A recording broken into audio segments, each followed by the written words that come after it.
This is ChannelPro Weekly, episode 266, with guest Joseph Brunsman of Brunsman Advisory Group, recorded July 5th, 2024.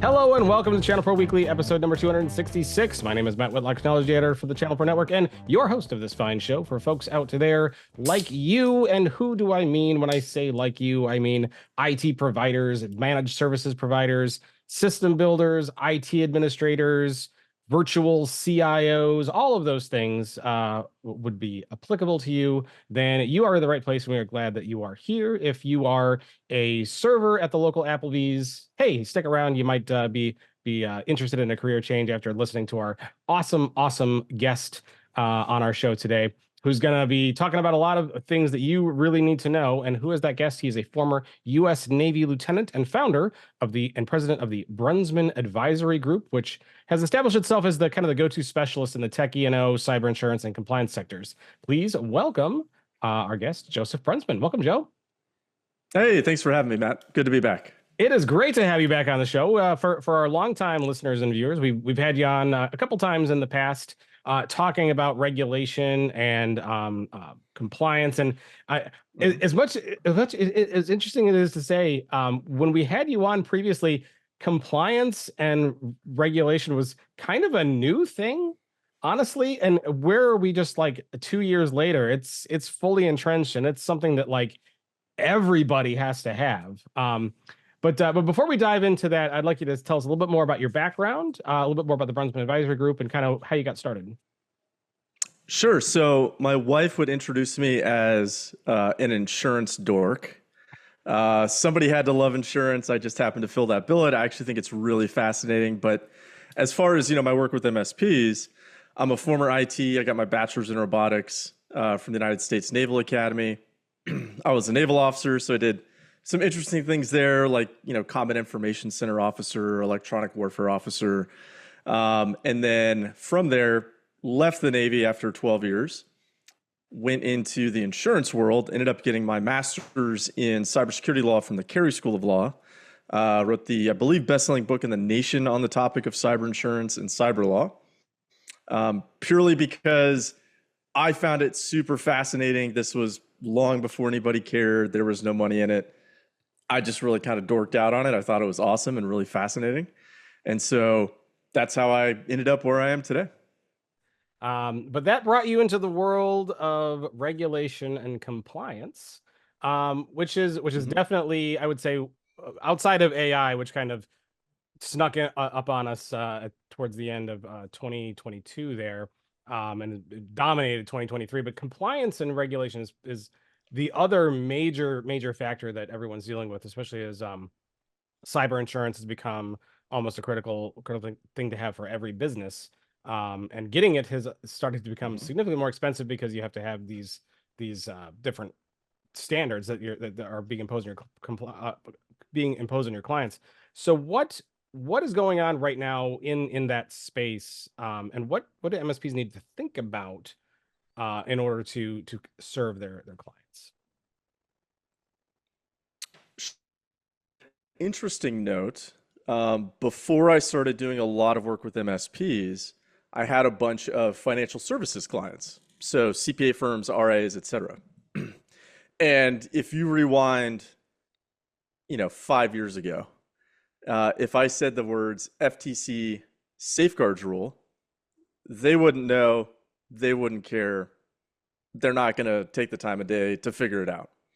Now I actually proactively have, some of my CPA firm clients, and it's getting into smaller and smaller firms, down to like 2 and 3 person firms, saying, hey, Joe, can you tell me what is the safeguards rule? What do I need to be doing on the cybersecurity side? How does that impact my insurance? So I think that's really an awesome opportunity for MSPs to, one, proactively, both from like a marketing and security standpoint, say, hey, we are mapping you to the NIST cybersecurity framework, right? To then push it over to the safeguards rule to make sure that you're staying safe.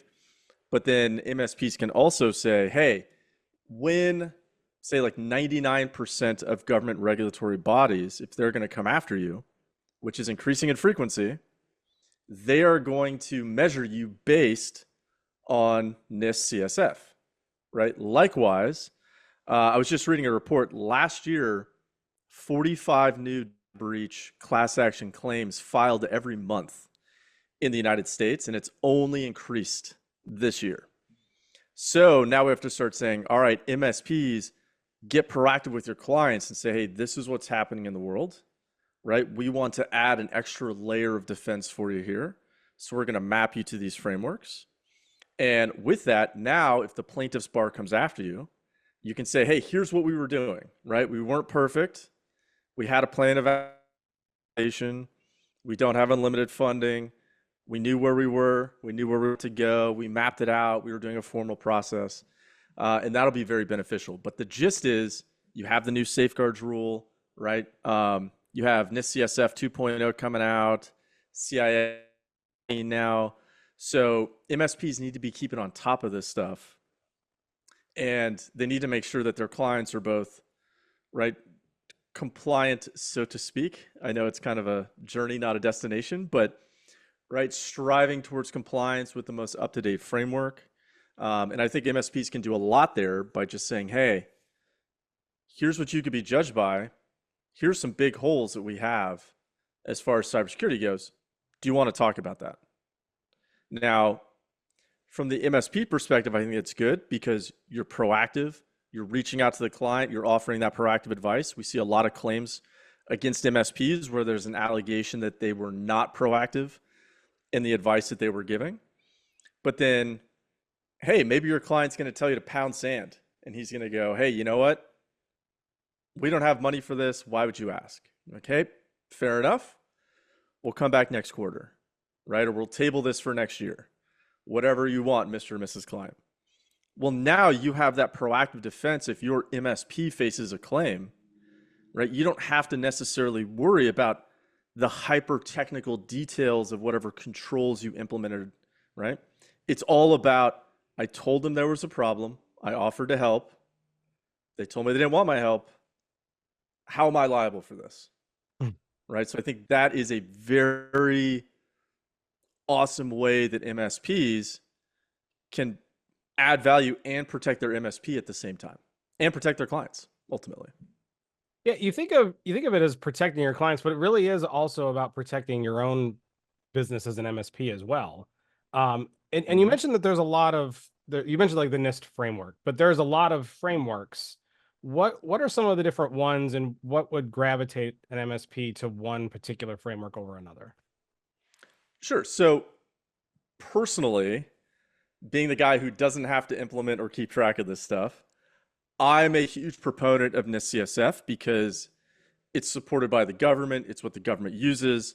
It's going to be here forever until the robots take all our jobs and we're sitting on a beach somewhere, right, drinking on beverages.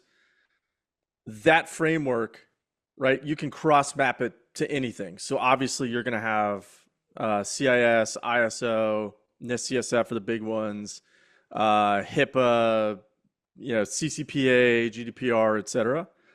All of those, you can find freely available tools where it just cross maps NIST CSF to whatever that other stuff is. And so I'm a huge proponent of just saying, hey, at least pick one. I would say NIST CSF. But if not, at least pick one that is widely supported and known, and then just run from there. And so we were talking a little bit before the show about certifications and some of the things that MSPs can get to kind of help aid them in this regulatory struggle that they're all facing. What are some of the different ones out there that they can do, and how does that impact them? Yeah, so I think that for every MSP, it's going to be different in terms of what certifications they particularly value. If you're a Apple shop, I'm sure there's some Jamf certification that would be very, very useful for you. But I think certifications are somewhat of a double-edged sword, but we have to look at this across the various markets that we see, where MSPs are, they're like the last guy standing that doesn't have a license, doesn't have continuing education or credit requirements. I just got my haircut and my barber has his license right there on the wall, but MSPs absent the Louisiana law, which was a train wreck, effectively have none of that. So I think they need to start thinking proactively to say, hey, we need to make sure that if something were to arise, we can say, yes, we were being proactive, keeping up with our own knowledge base. Now, the double-edged sword to that every other industry sees is you are going to be held to account for that. But I think that fundamentally, it's good for the MSP, it's good for the MSP's employees, it's good for the clients of the MSPs, and I think that will ultimately set up the MSP really for success in the future, because they can say, hey, maybe we charge a little bit more, here's why, right? Look at what our people are doing. Look at this huge breadth of knowledge that we have within our MSP compared to the other guy who doesn't. Huh, interesting. So you mentioned the Louisiana law, which is one of the only Yeah. true like regulations that directly impact MSPs. But it sounds like from what we were talking about earlier that it hasn't exactly done what it's intended. What was the Louisiana law? What was it supposed to do? And what has ultimately happened with that? Yeah. So the Louisiana law, I remember when that first came out, and I've heard very, very little about it since. But the Louisiana law ostensibly was supposed to be this great, licensing for MSPs within the state of Louisiana to make sure everything was on the up and up and they meet certain requirements, et cetera. And that was actually coming from an interview with the Louisiana Secretary of State, who had all these grandiose words to say about what it was. And then when the actual statute got passed, it was really nothing like that. Ballparking off of memory here, it was effectively, hey, if you want to do MSP work for schools or I believe government entities, you just have to register with the state. And that was, 95% of it right there. So it's nothing like what will eventually happen to MSPs, where, hey, go talk to your CPA firm clients, where they have, continuing education credits every year. There's a state licensing body. You have to get licensed. There's a test to do that. There's a code of professional standards, a code of professional ethics. You're going to have your, state regulatory body, and then now, well, your national/international regulatory body, the AICPA. Eventually, that's going to happen to MSPs. It's just a matter of time. I've kept up pretty well in that area. I haven't seen a lot of good motion. Seems to be a lot of disparate players trying to make. Once again, our barbers have licenses and MSPs don't, and not besmirching the profession of being a barber. Obviously, it's important, but if you're dealing with tens of thousands, hundreds of thousands of businesses around and you're not getting taxed, I mean, obviously the government's going to be interested in that given our deficit, but also eventually some state regulator is going to go, hey, wait a minute.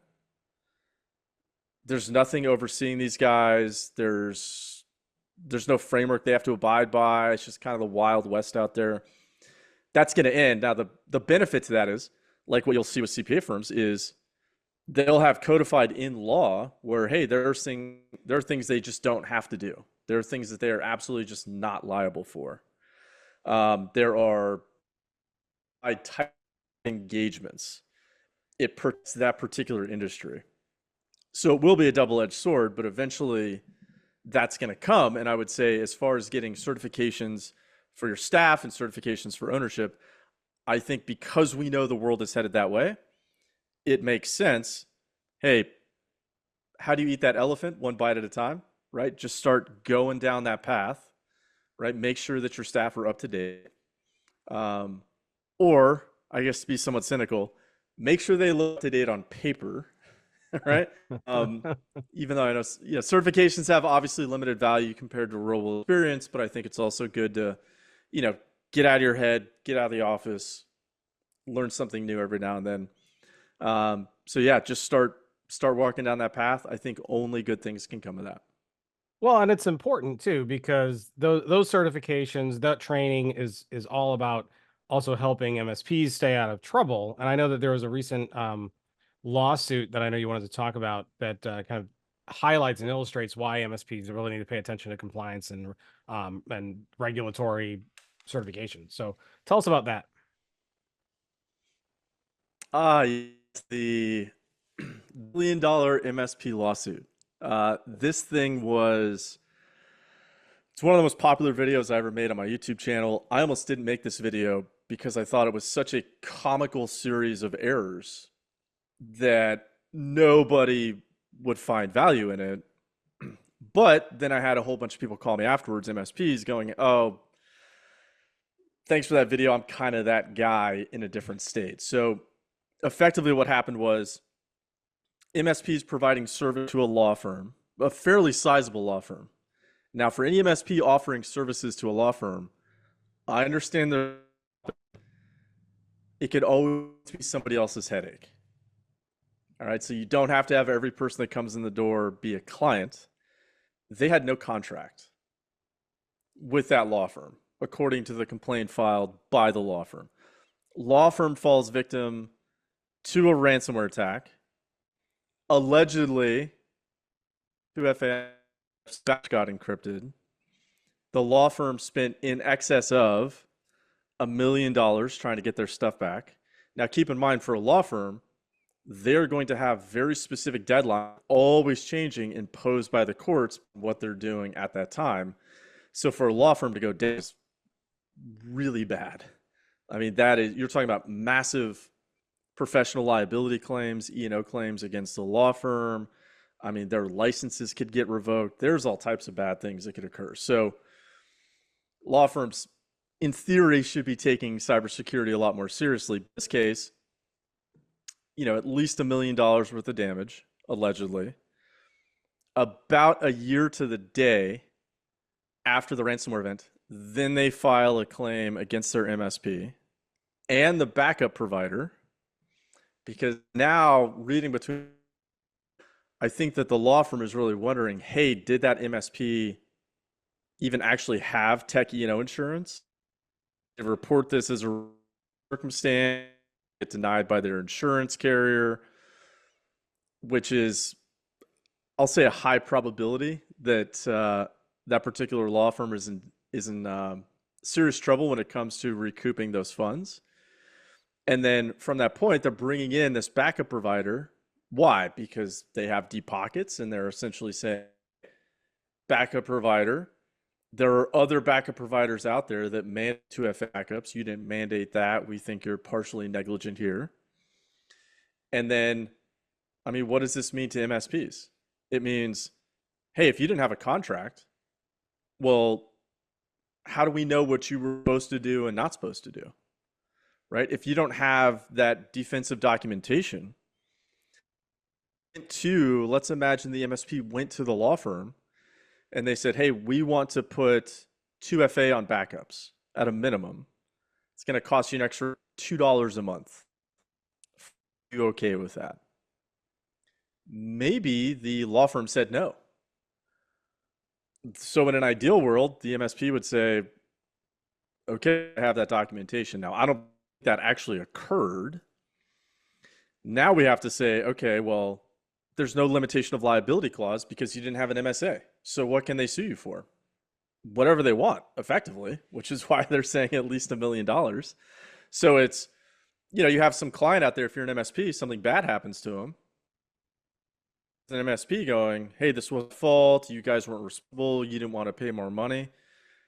It almost doesn't matter unless you have some record of that, because you have no contract.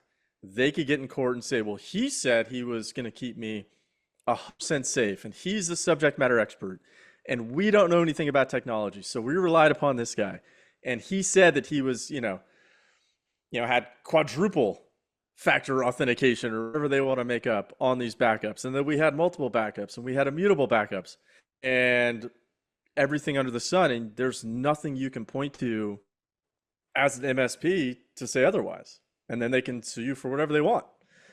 And ultimately, I think one of the easiest lessons, it takes to get an MSA, it takes time to get your clients to sign those MSA. There's only so many attorneys that do that for MSPs, but it doesn't look like the law firm had cyber insurance either. And that's a huge problem for the MSP because MSPs should be contractually requiring that within their MSA. It's one of the greatest defenses an MSP can have when something goes sideways. Lessons, hard lessons to be learned, but it's a great example for everyone to take a look at and to understand what can happen if you don't have the right pieces in place from a regulatory perspective and working with your customers. Joe, real quick, we're running up against the clock here, but I wanted to touch on like some top things that an MSP should consider when recommending cyber insurance to a client. So when it comes to MSP recommending cyber insurance, MSPs don't want to be in the position where now they're making value judgments on one policy versus another policy. They don't want to be in a position where they're making value judgments on how much insurance an MS or the client should actually carry. Like they don't want to be in that position. They don't have insurance for that. They don't have the knowledge basis to do that.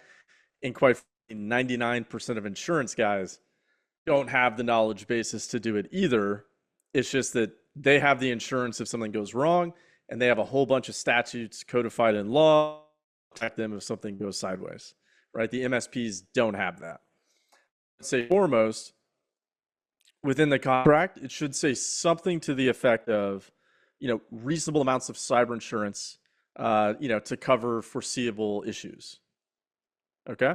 So you want to keep it kind of vanilla, kind of bland, work with your attorney to iron out that language.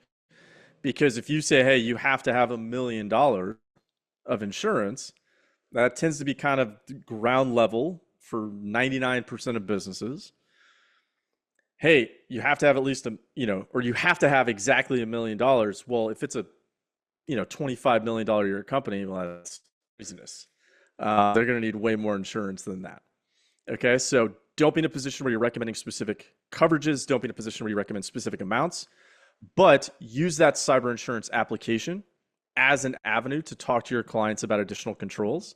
And also be aware of some of the really kind of, I'll say, spicy exclusions. So there's a whole bunch of exclusions in policies, but cyber insurance is not your enemy, it's your friend as an MSP. Because cyber insurance policies here in the US will say, hey, we have an OFAC exclusion, which means sometimes it's illegal to pay the ransom. Tell your clients about that and say, hey, maybe we need those immutable backups. Many cyber policies now will have legacy hardware software exclusions. So talk to your client and say, hey, we don't cover legacy hardware software systems in our MSA.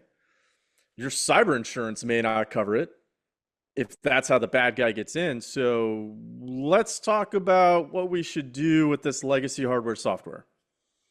All right, there's also critical vulnerability exclusions popping up where, hey, if you don't fix a critical vulnerability within a certain amount of time, there could be no coverage for that. So now that adds a little spice to those QBRs where you're talking about patch management. Normally that puts people to sleep. Now it adds color to what you're doing and you're saying, hey, we're talking about this because we don't want your cyber insurance carrier to deny you coverage, right? So that's why patch management is important. So maybe you have a seasonal business and, they're a law firm and right at the end of the year, they say, hey, don't touch anything. Come in as a subject matter expert, say, okay, we can do that, but talk to your insurance guy and see if you have this type of exclusion because we don't want you to get hit and not have insurance. Now you look like you are 100% looking out for that business. You're adding that extra value, and that makes you really, really sticky with a client. Does it help during the sales process if you have a big white fluffy cat and say, I'm going to insure you for $1 million? Million. Great cultural reference. All right, quick aside. When I was a kid, my grandmother took me to the local matinee to watch the very first Austin Powers when it came out because she had no idea what it was. And that was an awkward movie. And first time I saw it, I was a kid and I'm like, this movie sucks. I'm like, I don't understand any of this stuff. And then I watched it when I was older. I was like, I cannot believe my grandmother took me to see that movie. She must have been so embarrassed the whole time. That is burying not her a in movie I would want to watch with my grandparents. That's for sure. No, no. Wow. Super awkward. God bless Super awkward. her. Awesome stuff, Joseph. We're gonna take a break. When we come back, we're gonna switch over to our 3 questions segment. I'm gonna hit you with 3 quick questions to get your hot takes on a few of these things. It's gonna be really good, and we'll talk about some of the things after the break. So stick around. We will be right back.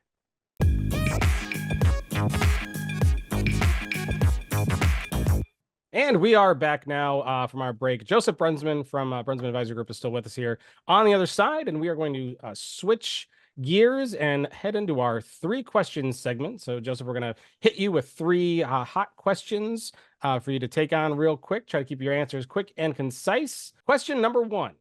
In the event of a data breach, what are the immediate legal obligations an MSP needs to fulfill to comply with regulations like GDPR, CCPA, etc.? All right, caveat, I'm not your attorney, but the very brief answer is, I mean, there's so many various regulations out there, but identify, contain, refrain. So I have an entire video that goes a little more in depth on this about, hey, what are your obligations as an MSP? And I would say, hey, if you see something, you have to say something. That's identify. All right, contain, I would say you have a professional duty, a professional de facto professional standard to try and contain the threat that the best that you can. From that point, it's refrain, where you go to the client, you say, here's what I saw, here's what I did to try and stop that threat. Moving forward, hey, that's why your clients have to have cyber insurance. They are going to need a full-blown forensics investigation and an attorney, and most MSPs are not, big IR teams sitting in the back room. Let the other subject matter experts do their job. Tell the client, hey, we are here to assist you moving forward. But there are various circumstances and various fact patterns where if you're an MSP and you cross that line because you're trying to be a good person, that could get you in trouble. And you have to remember, it's your client's legal responsibility in 99% of cases moving forward. And so with that, punt it over to the cyber insurance. Your client can tell you to pound sand. He's not going to talk to the cyber insurer. That's okay. Cover your bases there. But once again, identify, contain, refrain. All right. Question number 2. What are the potential legal consequences and penalties for MSPs and their clients for failing to comply with breach notification requirements? Ooh, that's a good one. So we are seeing various attorneys general throughout the United States that all want to run for Congress. The easiest way to do that, you hang your hat on consumer protections. The hot one on the street right now is obviously cybersecurity. And so I would say failing to comply with breach notification requirements, that can lead your clients into various regulatory fines and penalties, of which I've spent way too much time trying to figure out in what states are these regulatory fines and penalties actually insurable, because most cyber policies will say, hey, we'll give coverage for regulatory fines and penalties where insurable by law. I don't know where that is. I don't know of a single attorney that could with 100% accuracy, even within like their individual state, if that's insurable or not. So long story short, hey, if your client gets hit with some big regulatory fine and penalty and it may not be durable, they're going to go looking for deep pockets. That could be on you as an MSP. So make sure that identify, contain, refrain, do it in a timely manner, do the best to help your clients out, but there's always going to be some risk there. All right. And question number 3, how can MSPs best stay updated on changing regulations? Oh, that's easy. Just be a nerd like me and way too much think over this stuff in your free time. No, it's probably the easiest way to do that is there are various law firms often breach counsel after some type of cyber event. And so that they're pouring out, say like once a month, once every 2 weeks, something like that. They have a pretty good handle on what the latest regulations are moving forward. But now that being said, MSPs, you are not attorneys. I do this stuff for a living, and it is almost impossible to keep up to date with these types of changes. So do the best you can. Subscribe to those newsletters. Just keep an eye out. I try and update the big ones on my YouTube channel anyways. But don't be their attorney. That's their job. Awesome. Well, thank you so much for answering those 3 questions. Really appreciate it. Great stuff. Wonderful to have you on, Joe. For those who want to learn more about you, get in touch with you, get your official legal opinion, if they wanted to be a client, where can they go and how can they find you? Well, I am just the insurance guy, but they can find me if they just search my name, Joseph Brunsman. I'm all over the internet. They can find me on Reddit as Joe_cyber. I'm often chipping in over there to try and help folks out. They can find me on YouTube. They can find my books on Amazon, all that type of stuff. So folks, we've got a lot coming up later in the year here. We've been talking about security and compliance and liability. And if you want to learn more about those things, we've got some cybersecurity focused events coming up in the near future. In fact, ChannelPro has hosted numerous in-person and online events throughout the year, offering MSPs and IT solutions providers, valuable insights and education to help manage and grow your business. So in just a few weeks, on July 17th is our next ChannelPro Deep Dive online event, which is focused on cybersecurity. And coming up in August is our first ChannelPro Defend event of the year. It's on the East Coast in Island, New Jersey. It's a 2-day cybersecurity focused event that's jam-packed with great sessions and networking opportunities. After that, we're going to roll into Charlotte, North Carolina in early September for the next ChannelPro live event. And we got more coming up after that as well. Go to events.channelpronetwork.com to see our current schedule. We're going to be in Dallas. We're going to be in LA for our other Defend event later in the year in November. So lots to do both in person and online. Please register. All events are free for qualified attendees. I'm going to put up a QR code on the screen here for those who are watching on YouTube. Please scan that code and get registered. If you're listening, opening up the description area of your phone, and you'll find links to register for those events and a whole lot more.